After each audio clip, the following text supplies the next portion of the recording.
تو یہ ٹوٹل 5 چیزیں ہیں جن کی وجہ سے بندے پر غسل فرض ہوتا ہے یا ہو سکتا ہے۔ پہلی وجہ کیا ہے؟ مادہ منویہ کا اپنے مقام سے شہوت کے ساتھ جدا ہونا پلس جسم سے باہر نکل جانا۔ جب یہ 2 شرائط پائی جائیں گی تو بندے پر غسل فرض ہو جائے گا۔ مادہ منویہ شہوت کے ساتھ اپنے مقام سے جدا بھی ہو جائے اور پھر باہر نکل بھی جائے تو اس بندے پر غسل فرض ہو جاتا ہے۔ لہذا اگر مادہ منویہ بشہوت جدا نہیں ہوا بلکہ وزن اٹھانے کی وجہ سے وہ جدا ہوا اور باہر نکل گیا، اس سے غسل کے فرض ہونے کا کوئی تعلق نہیں ہے۔ یا کسی کو کوئی بیماری ہے، بیماری کی وجہ سے مادہ منویہ نکل رہا ہے، اس سے وضو تو ٹوٹے گا لیکن غسل کے فرض ہونے کا تعلق نہیں ہے۔ غسل تب فرض ہوتا ہے جب مادہ منویہ کے جدا ہونے کے وقت بندے کو شہوت بھی ہو اور پھر یہ مادہ منویہ جسم سے باہر بھی نکل جائے۔ باہر نکلتے وقت شہوت کا ہونا کوئی ضروری نہیں ہے، لہذا جدا ہوتے وقت شہوت تھی اور باہر نکلتے وقت شہوت ختم ہو گئی تو اب بھی اس بندے پر غسل فرض ہو جائے گا۔ دوسری چیز یہ ہے کہ ازدواجی تعلق قائم کرتے وقت جیسے ہی دخول ہوگا، مرد پر بھی غسل فرض ہو جائے گا، عورت پر بھی غسل فرض ہو جائے گا، چاہے مرد کا انزال ہوا ہو یا نہ ہوا ہو۔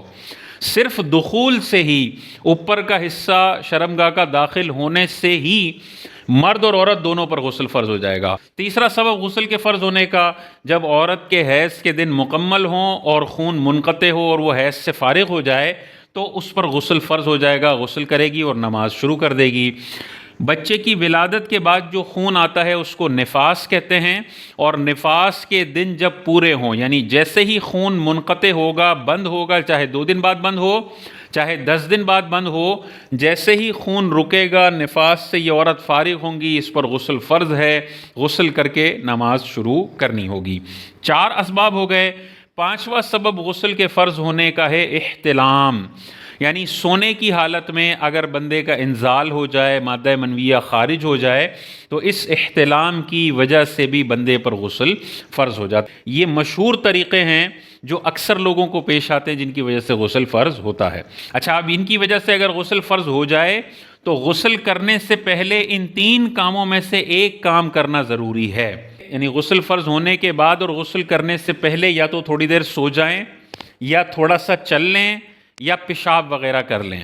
اور اس کی وجہ علماء نے یہ لکھی ہے کہ اگر مادہ منویہ نکلا اور ابھی مکمل طور پر نکلا نہیں ہے، کچھ جسم میں باقی ہے، اور بندہ یہ 3 کام کرنے سے پہلے فرض غسل کر لیتا ہے اور غسل کرنے کے بعد وہی پرانا شہوت والا مادہ منویہ نکلتا ہے تو اس کے نکلنے کی وجہ سے دوبارہ اس بندے پر غسل فرض ہو جائے گا۔ تو لہٰذا غسل کرنے سے پہلے یہ میک شور کرنا ضروری ہے کہ جو جسم میں، نسوں میں مادہ منویہ رہ گیا ہے اور فطرتاً کچھ قطرات اندر رہ جاتے ہیں جو تھوڑی دیر سونے کی وجہ سے نکلتے ہیں، اعضاء ڈھیلے پڑنے کی وجہ سے، چلنے کے پریشر کی وجہ سے نکلتے ہیں، یا پیشاب کا پریشر آتا ہے تو نالی کی صفائی ہو جاتی ہے اور مادہ منویہ نکل جاتا ہے۔ تو ان تینوں میں سے ایک کام کر لیں، پھر غسل کریں۔ غسل کے بعد اگر آپ کو فیل ہوتا ہے کہ 1-2 قطرے مادہ منویہ کے نکلیں تو اس سے غسل فرض نہیں ہوگا، کیونکہ یہ نیا مادہ منویہ ہے جو بغیر شہوت کے نکل رہا ہے۔ اچھا، احتلام کب متحقق ہوگا، کب نہیں ہوگا؟ بہت سارے لوگوں کو یہ ڈاؤٹ ہوتا ہے کہ کیسے فیصلہ کریں کہ غسل فرض ہوا یا نہیں ہوا۔ تو دیکھیں، اس کی ٹوٹل 4 صورتیں بنتی ہیں کہ احتلام بندے کو ہوا یا نہیں ہوا، غسل فرض ہوا یا نہیں ہوا۔ سب سے پہلی صورت یہ ہے کہ رات کا خواب یاد ہو، مادہ منویہ کے نکلنے کے بارے میں انسان کو یاد ہو، لیکن وہ اٹھنے کے بعد کپڑوں پہ دیکھتا ہے تو کوئی ایک قطرے کے نشانات بھی نہیں ہیں، بالکل صاف کپڑا ہے، کوئی ثبوت نہیں ہے۔ ایسی صورت میں غسل فرض نہیں ہوگا، چاہے اس کو کلیئرلی یاد ہو کہ رات کو کچھ ہوا تھا، اس سے کچھ بھی نہیں ہوتا۔ پہلی صورت ہو گئی۔ دوسری صورت یہ ہے کہ یہ اٹھا اور اس نے کپڑوں پہ نشانات پائے، کچھ نکلنے کے لکوڈ، اور ان نشانات کے منی یا مذی ہونے کا یقین ہے اسے، تو ایسی صورت میں اس بندے پر غسل واجب ہوگا، چاہے رات کا خواب یاد ہو نہ ہو، انزال ہونے کی کیفیت یاد ہو یا نہ ہو۔ جب فزیکلی کپڑوں پہ ثبوت نظر آ رہا ہے اور اس کے منی یا مذی ہونے کا یقین ہے تو اب غسل اس پر واجب ہو جائے گا، فرض ہو جائے گا۔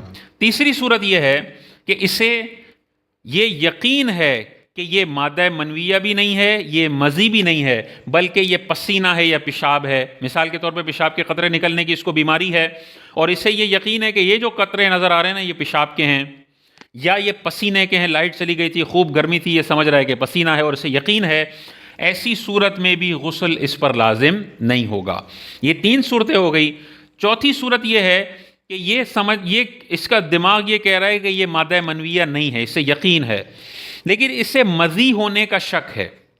مادہ منویہ سے پہلے جو پتلا پانی نکلتا ہے اس کو مزی کہا جاتا ہے، تو اسے یقین ہے کہ منی تو نہیں ہے، لیکن یہ مزی ہو سکتی ہے، بالکل ہلکا پتلا پانی اس کو نظر آ رہا ہے، یعنی منی نہ ہونے کا یقین ہو اور مزی کے ہونے کا شک ہو، یقین نہیں ہے، شک ہے۔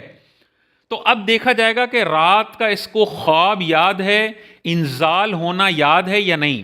اگر انزال ہونا یاد نہیں ہے تو اب اس شک کی وجہ سے بھی غسل واجب نہیں ہوگا، لیکن اگر مزی کا شک ہے اور رات کو انزال ہونا بھی اس کو یاد آ رہا ہے، خواب بھی کچھ کچھ یاد آ رہا ہے، انزال ہونے کی کیفیت بھی یاد آ رہی ہے، تو اب اس مزی کے شک پر بھی غسل کے واجب ہونے کا حکم لگایا جائے گا اور اس بندے کو غسل کرنا ہوگا۔ تو احتلام کی یہ 4 صورتیں ہیں، 2 میں غسل واجب نہیں ہو رہا اور 2 میں غسل واجب ہو رہا ہے۔